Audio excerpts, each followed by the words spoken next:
Lurkers explores the dark side of the online world. It contains adult themes and disturbing content for mature audiences only.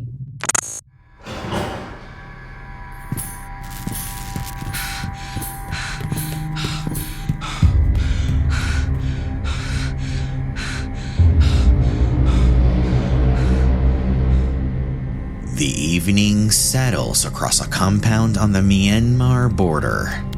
Rows of desks lit by screens that never sleep. The air hums with chat alerts and the faint crackle of a stun baton somewhere down the hall.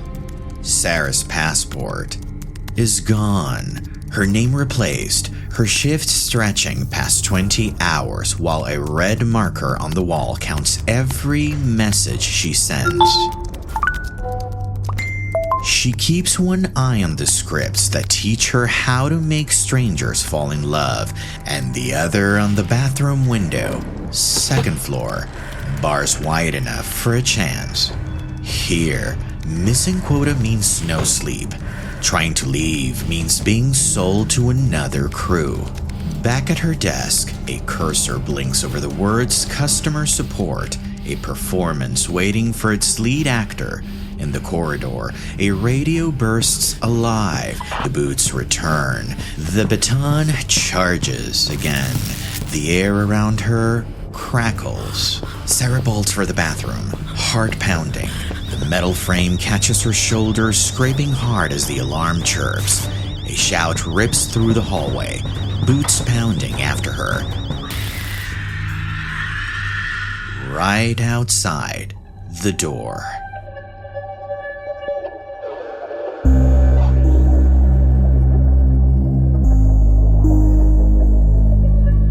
In a world where connection is effortless, every click feels safe. But online, trust can be deceiving. This is Lurkers, true stories of trust, desire, and how technology, if unchecked, can turn it all against us.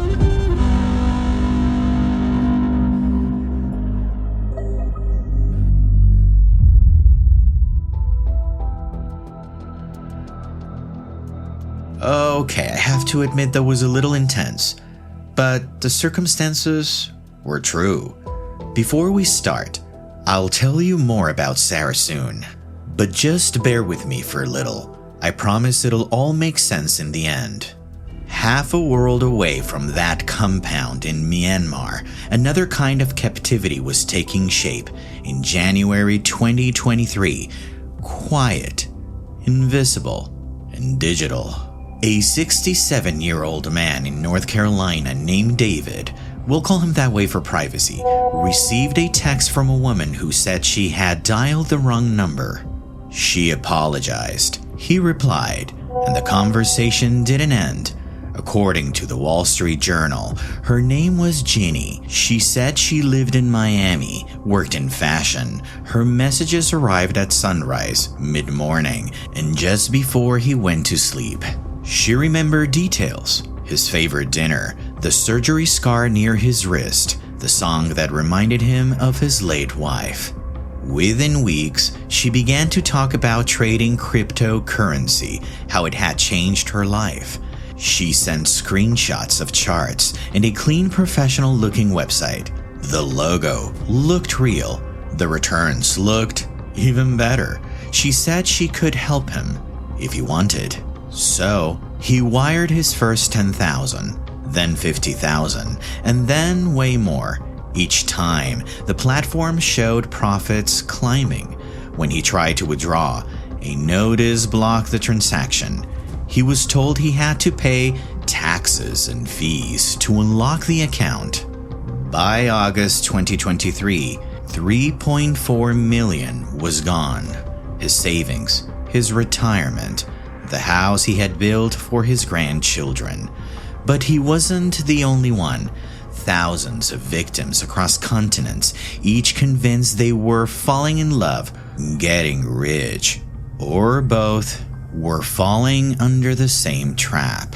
In Los Angeles, the pattern had already started.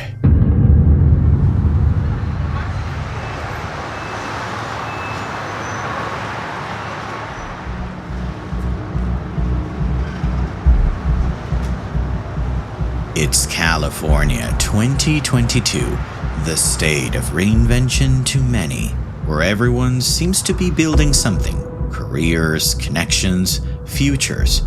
According to a press release from the U.S. Department of Justice, a professional woman in Los Angeles was contacted on LinkedIn by a man who used the name Fei Kwang. And really quick, because I can hear your thoughts right now.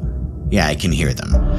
Oh, how could she trust this person? Yes, this wasn't a dating app, and neither the friend of a friend. He presented himself as an investor, polite, articulate, with a photo that looked credible enough to disarm suspicion. He wasn't asking for romance, he was offering advice. He told the woman in LA he could mentor her, teach her how to read the markets, how to build passive income through crypto. For someone with a career, structure, and trust in platforms like LinkedIn, it didn't sound like danger. It sounded like opportunity. And this has been my point across all the season of the podcast. We all have voids. No matter who you are. No exceptions. Weeks passed. He sent her articles, screenshots, a few trading tips that actually worked. Then came the next step. A different platform, an exchange he used personally. The interface was clean, the charts responsive, the returns impressive. She transferred her first funds, a few thousand at first, then more. The numbers climbed in perfect symmetry, the graphs rising like they were scripted to. When she finally tried to withdraw, a message appeared. Withdrawal unavailable until tax payment of 20% confirmed. At first, she thought it was a glitch, then a misunderstanding, then panic. She reached out to Fei Kwang. His messages slowed, then stopped. The profile vanished. By early 2023, her losses totaled nearly 2.5 million. Her savings, her future, her security, replaced by a trail of digital wallets stretching across continents. The woman never met him, never heard his voice, but for months she had let him into her life, one message at a time. And just like that, the screen went dark, and across the Pacific, the same playbook was unfolding again. Different names, same design, only this time, the story began in Sydney. By late 2024, the playbook had crossed oceans, new accents, new apps, same deception. According to ABC News Australia, a Sydney single mother, we'll call her Vida, matched with a man named Graham on Tinder. He claimed to be 35 and from Campbelltown. Their messages were easy, kind. He avoided flirtation and said he was looking for an emotional connection. A few days into the relationship, Vida mentioned she had dabbled in crypto and lost some money. Graham seized on it. He said he did Bitcoin day trading and could show her how. He sent screenshots, clean charts, green profits, and steered her from a legitimate exchange to a site that looked like MEXC Global but wasn't.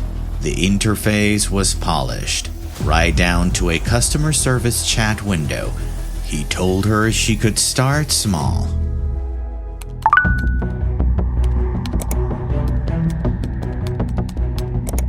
No doubt, she started with a few hundred and then added more. Most of it borrowed from family and friends, until she had moved 32,000 Australian dollars into the site. On screen, the balance climbed.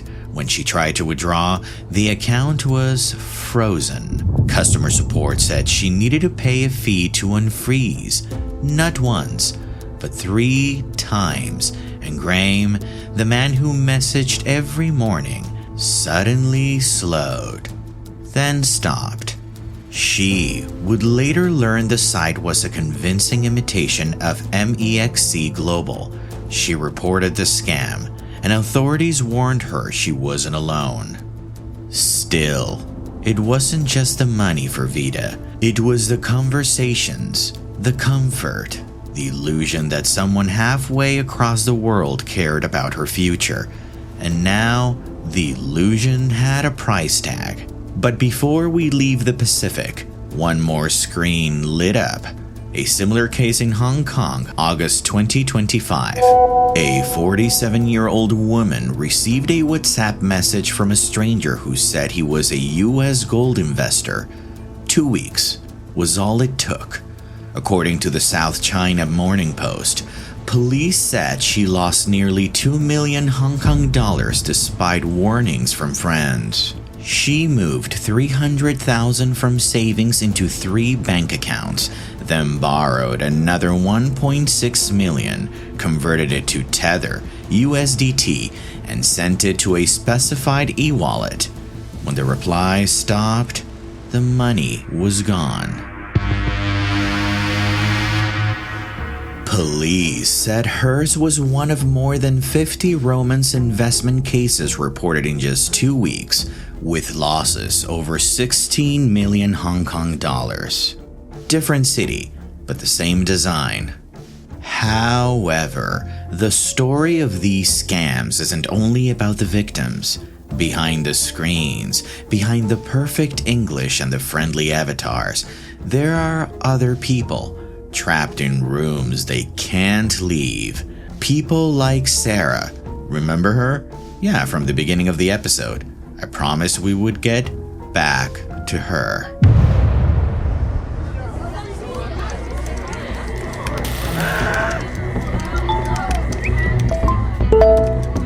Sarah is a pseudonym given by ABC7 San Francisco, but her story is real. A woman beaten, threatened, and forced to scam. She was one of the prisoners who kept the chats alive. After she escaped, Sarah told reporters what she remembered: the drive through the jungle, the rooms without clocks, the people who never came back from the upper floors. She had answered an online job post, customer service position, good pay, with travel included. The recruiter promised training in Thailand. Instead, she was driven north across the border into Myanmar. There, the building looked like an office complex. High walls, tinted windows, cameras on every floor. Inside, there were hundreds of desks. People from China, Vietnam, Malaysia, the Philippines, some barely in their 20s. Their passports were taken away and locked in a drawer. Their phones wiped and replaced. They did 12-hour shifts that became 20. They were trained to become someone else, to write fluent English, to sound confident, warm, trustworthy, to build relationships with strangers online using pre-written scripts designed to win trust fast. Every message had a purpose: first contact, reassurance, profit. They called it the playbook, and missing a quota meant punishment. For Sarah, it was days without sleep. For others, it was worse.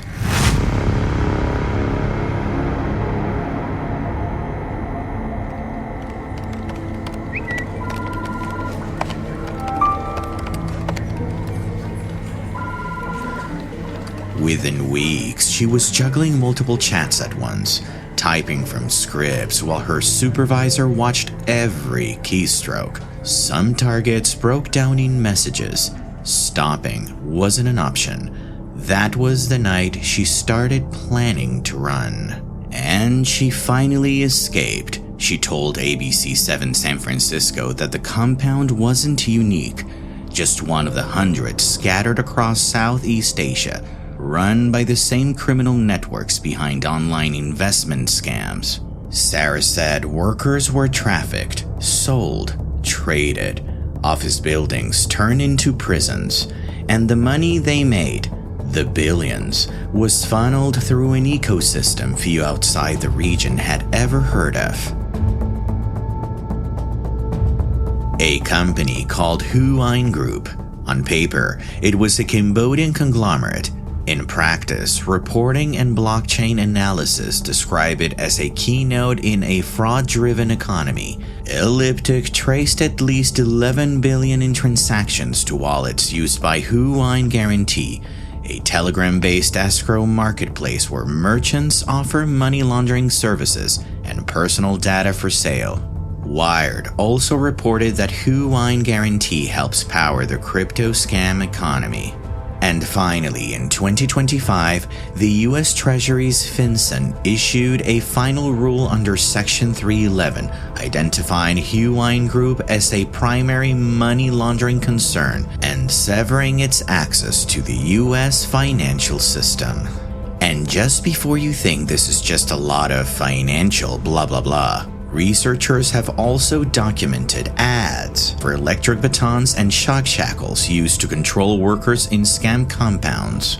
By June 2023, Interpol had issued a global warning that human trafficking-fueled scam centers were forcing people to commit online fraud, and then UN Human Rights reported in August 2023 that hundreds of thousands had been trafficked into these operations. My point here is that this is not just a problem with people's wallets being thrown to the fire, having their trust torn apart, but also other people being enslaved to scam. And yes, sure, the US Department of Justice announced 5 guilty pleas in a $36.9 million laundering conspiracy run from Cambodian scam centers. But this is the thing. For every server they shut down, 3 more appear under new names. The software is replaceable, but the people are not.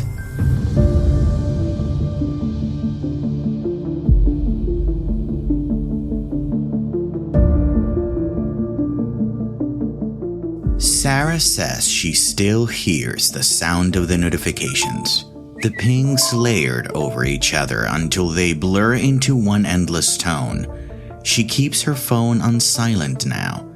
And sometimes, when the messages stop coming, she wonders if the person on the other side of the chat, the next victim, is already typing back to someone else. A compound in Myanmar, a LinkedIn profile in Los Angeles, a text in North Carolina, a Tinder match in Sydney, a WhatsApp message in Hong Kong. Different countries, different screens, the same illusion. It's the Huine network. It didn't invent loneliness or greed. It just learned how to automate them.